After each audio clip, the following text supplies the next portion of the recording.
আজই ডাউনলোড করুন আর এনজয় করুন আপনার পছন্দের শো। আমার যা যা মনে হচ্ছে সেগুলো যদি ঠিকঠাক জায়গায় পড়ে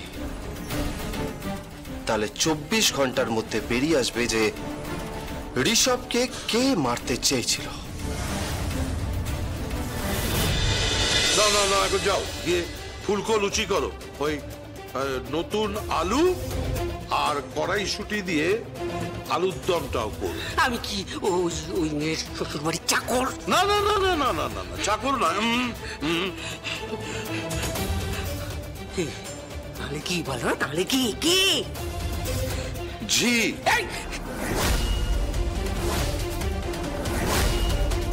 Shut up, Rajnath Mukherjee, shut up. চলো।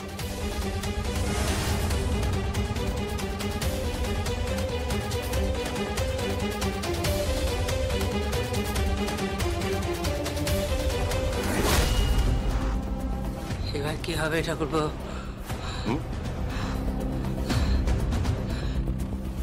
আপাতত বিরাগমনের পর কৌশিকী বেরো,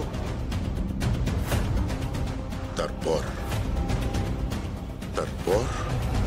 যা করার তাই করব।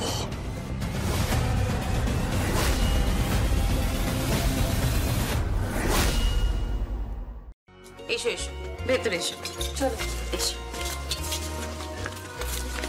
বসো বসো, আমি তোমার খাবারের ব্যবস্থা করছি। আমি খাবার নিয়ে আসছি বলতে। আয় বস।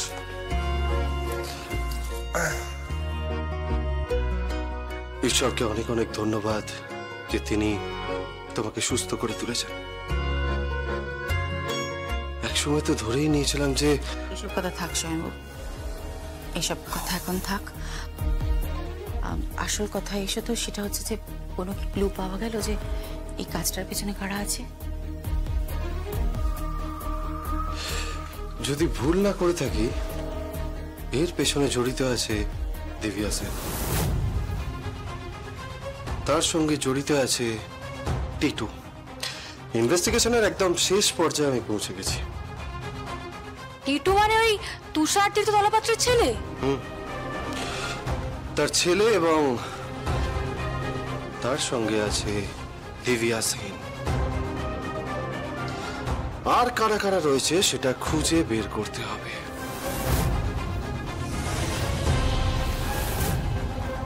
তবে দিব্যা সেনের জেল থেকে হসপিটাল যাওয়াটা নিখুঁত একটা প্ল্যান।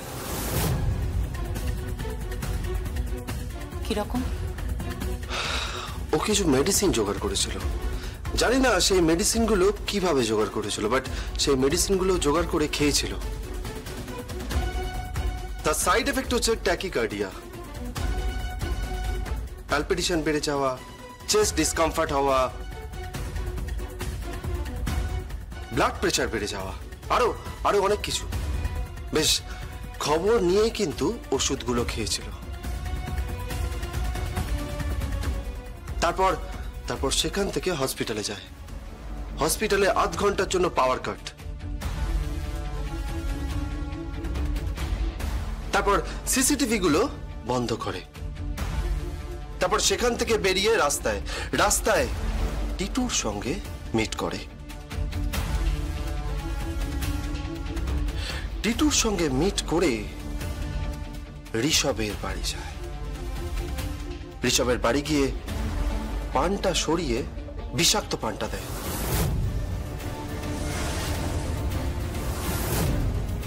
তারপর দুধে বিষ মেশায়।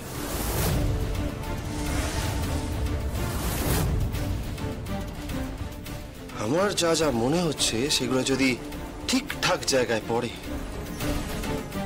তাহলে 24 ঘন্টার মধ্যে বেরিয়ে আসবে যে ঋষভকে কে মারতে চেয়েছিল। আমার কোনো ইনভেস্টিগেশনের প্রয়োজন নেই স্বয়ংবাবু। উইদাউট এনি ইনভেস্টিগেশন আমি হলপ করে বলে দিতে পারি এর পেছনে দিব্যা সেন আছে। ইয়েস, দিব্যা সেনই আছে। এসে গেছি। এসে গেছি, দাসীবাদী এসে গেছে। নিচে থেকে হুকুম হয়ে গেছিল না, ফুলকো ফুলকো লুচি চাই, সঙ্গে নতুন আলু আর কড়াইশুঁটি দিয়ে একেবারে মাখা মাখা তরকারি নিয়ে এসেছি। নাও খাও, আর মিষ্টি নাও খাও। এই তো আমি আমি মিষ্টি নিয়ে এসেছি। আর আমি শরবত নিয়ে এসেছি, খাও বাবা খাও। হ্যাঁ হ্যাঁ, দাও দাও দাও দাও দাও দাও, নাও নাও নাও নাও, খাও খাও খাও খাও, গেল গেল গেল, একদম গেলে উদ্ধার করো। তোমরা গিলেছো তো এতদিন ধরে, এতদিন ধরে তোমরা খেয়েছো, এবার আমার বরটা একটু খাক না। তো ঋষভ খাও।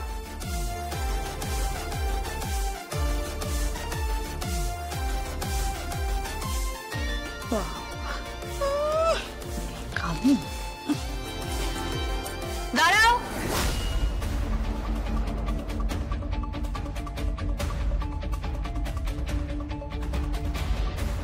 ঋষভকে যারা মারতে চেয়েছিল তাদের কলারে কিন্তু খুব শীঘ্রই হাত পৌঁছে যাবে।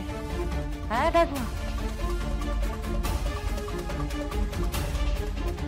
আর তাদের মধ্যে তাদের সাথে যদি আমাদের পরিবারের কেউ জড়িত থাকে না, তাহলে কিন্তু পরিবার একদম ভুলে যাব। মায়েরই বলছি, পরিবার না, একদম ভুলে যাব।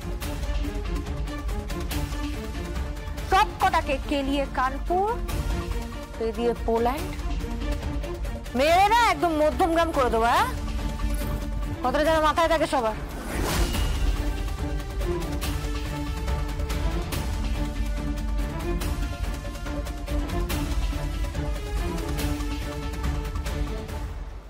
কৌশিকী, তুমি বলেছিলে না স্বামীর সঙ্গে শ্বশুর বাড়িতে যাবে, তা এখনো এখানে পড়ে আছো যে? মায়া কাটাতে অসুবিধা হচ্ছে?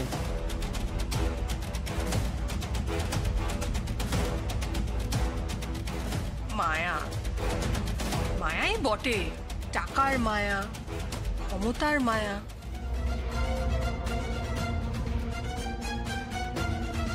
বর্দি, তুই খুব পাওয়ার ভালোবাসিস তাই না? তাই জন্য যাবি যাবি করে যাওয়াটা হলো না। কি হলো? কিছু বল, চুপ করে আছিস কেন? বল কিছু। না প্রীতিদি, ও কি বলবে? ও কি বলবে বলো? ওর কথার কোনো দাম আছে? কোনো দাম নেই ওর কথার। ও নাকি রেজিগনেশন দিয়েছে। হ্যাঁ, অফিসের প্রতি কোনো মোহ নেই ওর। ওর হাজবেন্ডকে অপমান করা হয়েছে, হাজবেন্ডকে নিয়ে নাকি ও শ্বশুর বাড়িতে চলে যাবে। কত কিছু ব্লা ব্লা ব্লা ব্লা। হ্যাঁ, কত কিছু তো শুনতে হলো। তারপরেও এই ডাইনিং রুমে এখনো বসে আছে।